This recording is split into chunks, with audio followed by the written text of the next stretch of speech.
The year is 2025, America is back, baby. Well, at least Donald Trump is. He's taken up residence once again in the White House, and things are just as unhinged as you might imagine.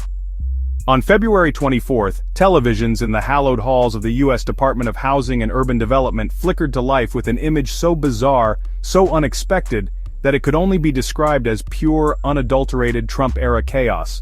There, on screens usually reserved for boring government announcements, was a sight that would make even the most jaded political observer gasp.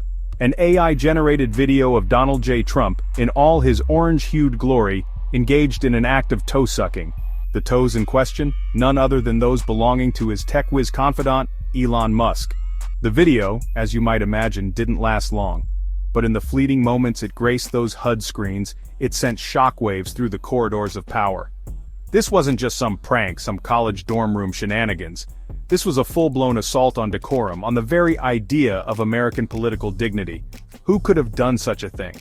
The answer, much like the origins of the AI technology itself, remains shrouded in mystery. Was it the work of a disgruntled government employee, fed up with the Trumpian circus? Or did some shadowy hacker collective, lurking in the dark corners of the internet, orchestrate this digital coup de grace? Casey Lovett, the understandably flustered HUD spokeswoman, wasted no time in condemning the incident. A waste of taxpayer dollars and resources, she fumed, promising swift and decisive action against those responsible. But her words rang hollow, drowned out by the cacophony of laughter, outrage, and bewildered amusement that erupted across the nation. The fact that no one could say for sure who was behind the hack only added to the intrigue. Was this the work of a lone wolf, a digital Don Quixote tilting at the windmills of power?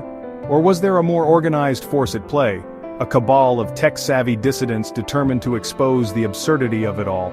The FBI, naturally, launched an investigation. Cybersecurity experts were called in. The internet, that breeding ground of conspiracy theories and wild speculation, went into overdrive. But as the days turned into weeks, the mystery only deepened. The perpetrators, whoever they were, seemed to have vanished into the digital ether, leaving behind nothing but a trail of digital breadcrumbs and a whole lot of unanswered questions. The incident was a stark reminder that in the age of AI, the line between reality and fabrication is becoming increasingly blurred, and in a political landscape already saturated with misinformation and deep fakes, the potential for chaos and manipulation is endless. To understand the true significance of the toe-sucking incident, one must first understand the strange brew of politics and personalities that had come to define the second Trump era. After a tumultuous 4 years out of office, Trump had returned to the White House more bellicose, more unpredictable, and more obsessed with his perceived enemies than ever before. And who better to navigate this brave new world than Elon Musk, the self-proclaimed techno-king of Tesla and SpaceX? Trump, in a move that surprised even his most ardent supporters, had appointed Musk as a special advisor, tasked with leading the administration's ambitious, if somewhat vaguely defined, DOGE program. The appointment was met with a mixture of amusement and alarm. Musk, after all, was a man who had once tweeted about taking Tesla private at $420 a share, a move that had landed him in hot water with the Securities and Exchange Commission. Now, he was one of the most powerful men in the world, whispering in the ear of the most powerful man on the planet. The relationship between Trump and Musk was a complex one, a tangled web of mutual admiration, shared ambition, and thinly veiled power plays. Trump saw in Musk a kindred spirit, a fellow disruptor who shared his disdain for the establishment.